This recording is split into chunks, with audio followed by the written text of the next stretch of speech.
oil roll without frying with only 3 ingredients. Here I'm using 2 packets of oil biscuits, and I'm going to start by separating all the filling from the biscuits in a container. We're going to add all the filling here in a grinder. We're going to add all the biscuits. We're going to close and leave grinding all this very well.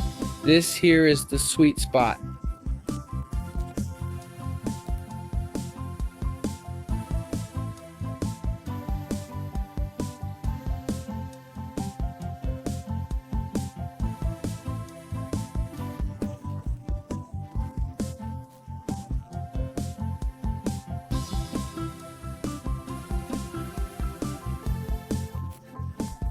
Let's now move on to a container.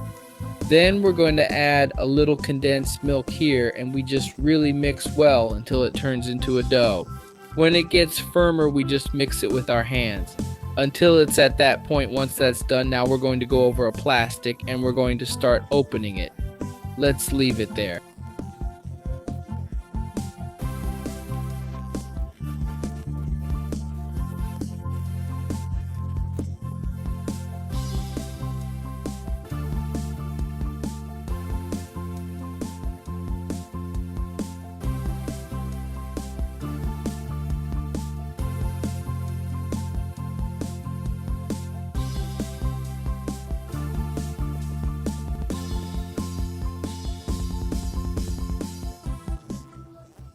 Now everyone, with our filling, we're going to add 4 tablespoons of powdered milk and a little more condensed milk, and then just mix all of this really well.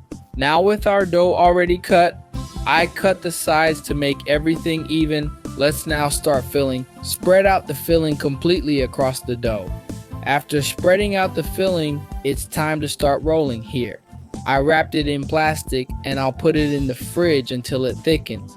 And then folks, it's just cutting and enjoying. Just look at how amazing this Oreo dessert turns out. Super quick, easy, and delicious. Make some at your home. I'm sure everyone will love it. I hope you all enjoyed. This was another little recipe from Pobre na Cocina. A big hug. See you next time, and thanks.